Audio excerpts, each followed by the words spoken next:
My name is Sean Rice, and you're very welcome to Liam's exhibition.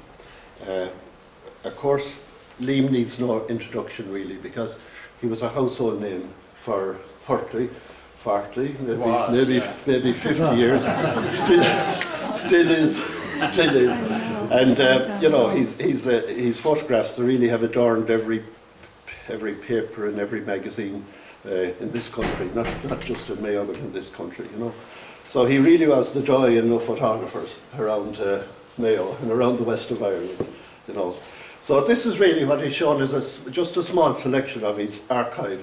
He has huge archives in his studio in Westport, and this is just a small selection of sports pictures taken between 1965 and 1968.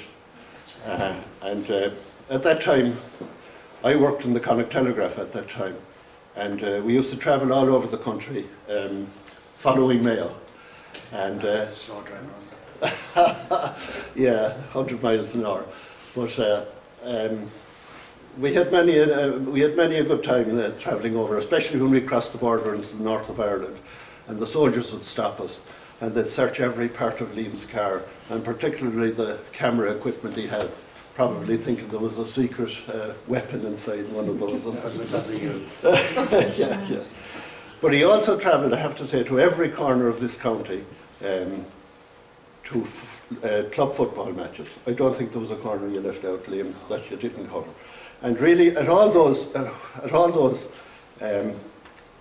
matches, he would take rolls of films, but only a few of the pictures could be published, because the papers just couldn't handle them at the time, really. So the rest of them were filed away, and it was a matter of regret, of course, that a lot of his great work wasn't seen by the public. So this really is a chance to see some of that. And we're delighted that you're doing it, because, you know, it gives us a chance to see it anyway. So really what you will notice, I think, because I've seen some of them already, is the clarity of the work. And remember, these pictures were taken some 50 years ago. And at that time, you know, technology was comparatively primitive. The equipment used by Liam, it was far less sophisticated now than today's equipment. I mean, it was the digital age hadn't come. There were no telephoto lenses. Digital cameras were out of the thing. They weren't even thought of. There were no LCD monitors that you could view to see how your picture came out. There were no computers to hook up to. And computers really have revolutionized our life. So after every marking, Liam would return to his studio, spend hours developing the pictures, and then selecting them and send them on to the newspaper, the Connacht Telegraph. And the Connacht Telegraph would scan them, 2 or 3 of them only. And how they did that was they scanned it etched it onto a machine that etched it onto plastic. The plastic was mounted on a piece of timber, and the timber was inserted into the page at that time. And really, you know, the quality suffered in those days. The quality of that time suffered. So really, what you'll be seeing probably is the true quality. The detail, I know, because I've seen a lot of them, is remarkable. And there are all sorts of poses and all sorts of conditions. And the conditions, you know, he'll show you that himself. He'll point out the conditions at the time. You know, there weren't too much sheltering grounds at the time, and there weren't too many dressing rooms around. I know that around that time, in certain areas, you'd go to a match and you might have to tug out the boot of a car, or maybe on the sideline, and take off your clothes and roll them up and put a little stone over them to stop the wind from blowing them away. And if you had a few shillings in your pocket, you'd probably give it to someone to hold. It was that type, that was the type that Liam worked in, and it's the type that footballers played in too, you know. So really, it's a bit of a nostalgic journey, but you'll see there'll be faces that you'll recognise who are still with us, and there'll be faces you'll recognise who are not with us anymore. But look, I've said enough now, Liam. I think I'll leave it over to you and let the pictures do the talking. Thank you, Sean, very much. Just to thank Sean for the very kind words he said. We were long-time colleagues. Actually, Sean and Sean Stanton had an office in my studio for a period in Westport. And it was very hard to get work done then, because those characters it was such fun, we had such great fun, that we had to get serious and get out to work many times.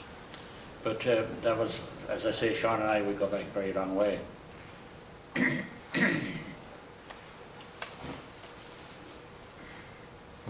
the strain off you. Thank you, Richard. I'm sorry. Yeah, you used that. Hello? Now we tuned, yes. Yeah, it's coming on now.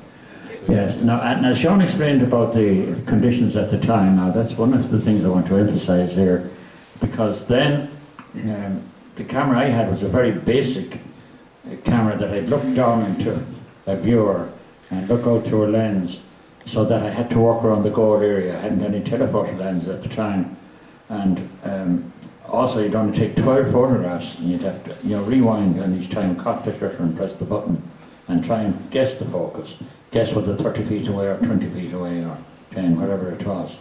They were the conditions, and you could only take 12 photographs, and you'd have to wind it up, open the camera, take out the roll of film, put it into this pocket, take out fresh one out of this pocket and reload again. But I used two cameras, two similar cameras, a Rolleiflex and a Rolleicord. The Rolleis were great lens, they were a marvellous camera, and that was the situation I was working in. Sorry, just to introduce here, on my left is Carmer, my archivist, or archivist, I don't know what's the right pronunciation, but Carmer is archiving 50 years of my work, and we're at it now for 4 years in cooperation with the County Library. Carmer is from the County Library here, and we're doing all types of work, but football is just one of the subjects of the work I was doing. Now we did an awful lot of weddings too, but we're not archiving those, there are too many. But all the other general work, and as I said, even to that we've archived 2,400 football photographs alone. And what I'm showing is 340 tonight.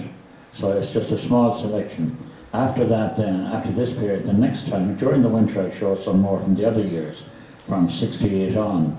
We're going right up to 1990, was there, 1989, is it coming? 1980? Oh sorry, up to 1980, yeah.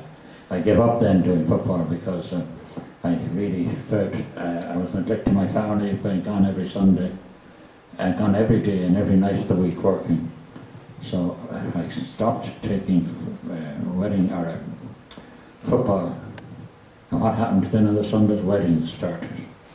So I got that through those anyway, and then we're all still together and very happy. Thank God. So now, just to start, this is